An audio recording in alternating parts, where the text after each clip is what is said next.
showers and storms, as you can see on the radar. We'll have a full look at your 5 for 6 radar and forecast coming up. Right now on News Channel 6 at 6, Columbia County school bus drivers on the roads today learning their routes for the first day of school. We'll show you how they plan to enforce new safety measures like social distancing. Plus, Augusta Commissioners looking at a potential streetlight fee increase. We'll explain why that rate could be going up. And honoring a civil rights legend. Congressman John Lewis is laid to rest. We'll look back on his life and legacy as your news continues right now. Live from Television Park, this is Wjbf News Channel 6 at 6. Welcome back, everyone. I'm Jenny Montgomery. Thanks for joining us. Brad is off tonight. Coverage you can count on begins with breaking news out of Burke County. Start school until September 8th. A statement from the BOE says school leaders believe the delay is in the best interest of the health and safety of students and staff. Parents have until midnight tonight to fill out a survey regarding whether they want their children to attend school or learn from home.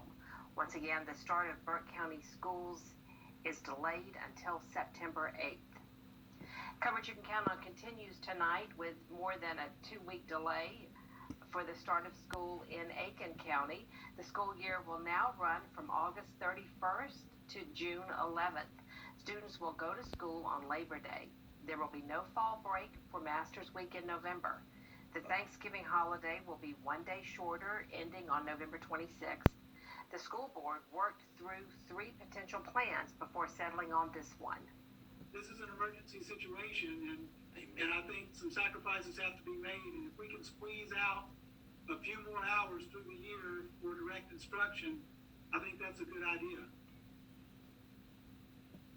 We talked to one parent who says he's in favor of starting late. His only issue is there's no 5-day-per-week curriculum program for students like his son who are enrolled in hands-on programs. Students in Columbia County go back to school on Monday. Many will be riding the bus.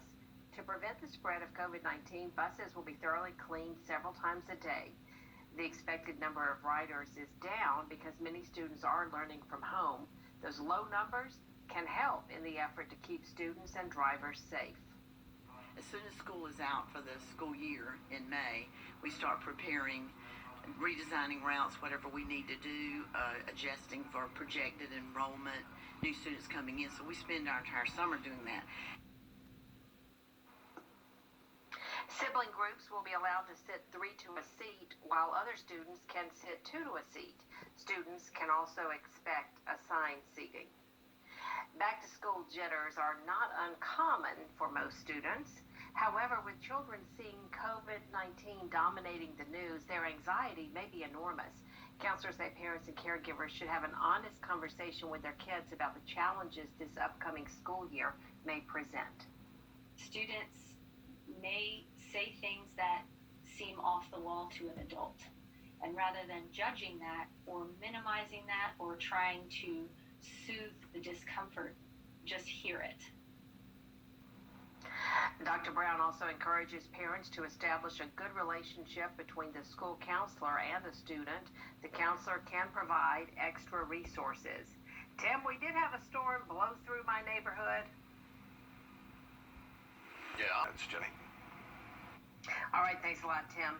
Congressman Jody Hyde says he's in quarantine after possible exposure to the virus. In a tweet today, he says he was in contact with 2 people who are positive, but that he feels fine and is quarantining out of caution. Heiss represents Georgia's 10th district. A new fix is needed for an old problem in Augusta. City finance officials telling commissioners if nothing's done, there will be a $3 million shortfall by the end of. Lewis is buried at Southview Cemetery in Atlanta. The Oliver Hardy Festival is one of the things that makes Harlem, Georgia unique, but that's not all Harlem's known for, and the museum there is working to get out the word. We'll show you the latest installment of our series, Stronger Together, next. Next, ET.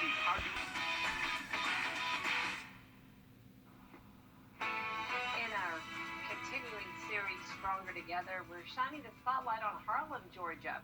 You probably know it as the birthplace of a comedic legend, but tonight we're learning there's a lot more to Harlem than just laughs. News Channel 6 digital reporter Brandon Dawson explains. When most people think of Harlem, Georgia, two famous comedians usually come to mind. But there's much more to this town's history. The Laurel and Hardy Museum was once a showcase of the town's famous duo, but it has since moved and become the Harlem Museum and Welcome Center. Here you can learn not only about the famous pair of comedians, but see some of the town's fascinating history. One of the chief differences that you'll see immediately is it is not specifically Laurel and Hardy. We include the history of Harlem. The museum was closed during April due to the pandemic, but they opened back up in May with new measures in place to make sure the building is sanitized and safe for everyone. What would you say that this museum means to this town? Well, it means even more now that we are able to share the history of the city. We are on the outskirts of Columbia County. I can't tell you how many times I've been asked if we were actually in Columbia County still. But we love the city. We believe that this city has a great future. But it also has a really great past, and that's what we get to celebrate here. McMahon says he's just happy people get to come and enjoy the history of this city he loves so much. It is just an amazing thing to see, to trace back the important people that came out of this city that meant so much to this city. Outside of Oliver Hardy, obviously he meant a lot, but the city history is so sweet, so thick, and really fun to learn a lot about. If you're interested in visiting the museum or want some more information on its hours, we'll have a link in the stories article on our website, wjbf.com. Reporting from Harlem, this is Brandon Dawson, WJBF News Channel 6. A mother and daughter in Harlem have a big reason to celebrate. Camille and Sarah Rogers are now sister queens. Sarah has been competing in pageants for 3 years, winning quite a few, and she convinced her mother to compete as well. Recently, they won the National Miss Reigning America, making them the first mother-daughter duo to win that title.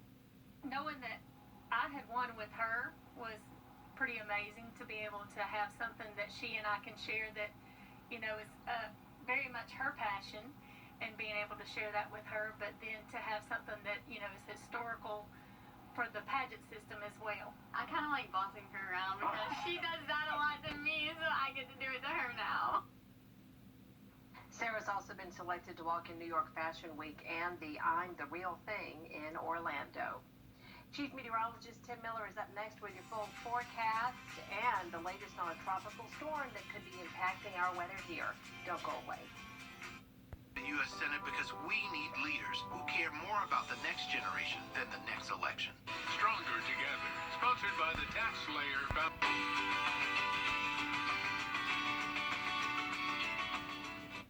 Now, your most accurate forecast with WJBF Live Viper 6.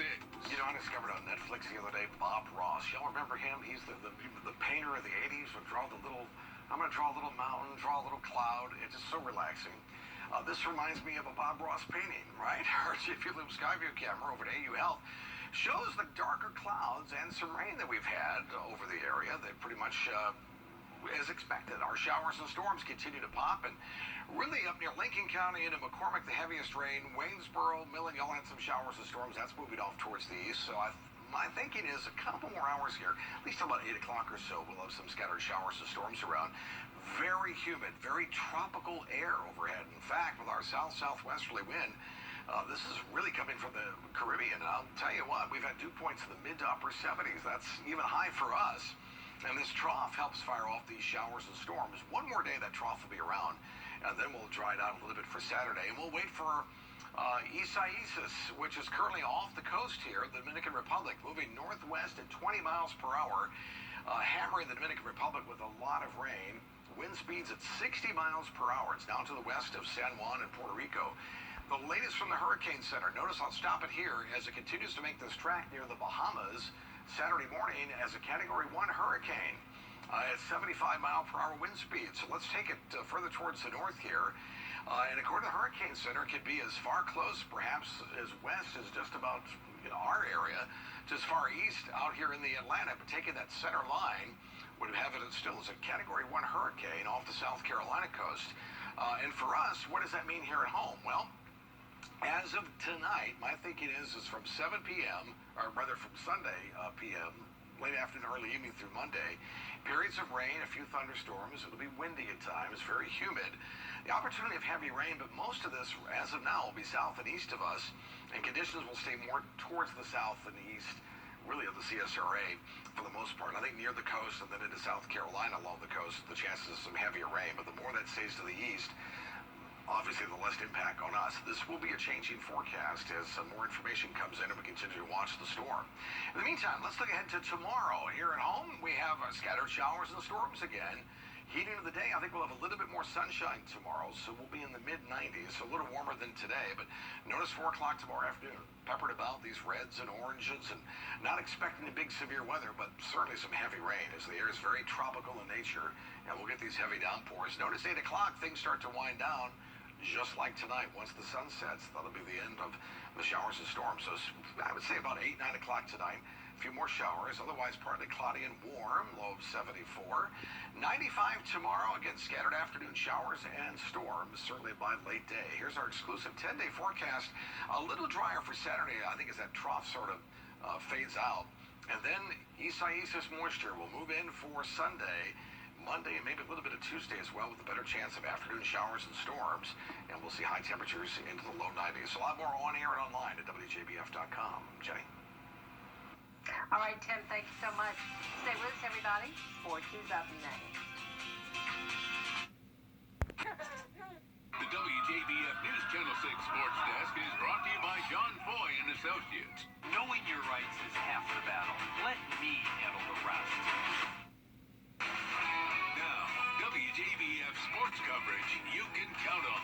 The Southeastern Conference will play a 10-game conference-only football schedule beginning a few weeks late, starting September 26th. That means we won't see some historical rivalry games in 2020. South Carolina and Clemson won't play for the first time since 1908. Georgia Tech have been playing since 1925.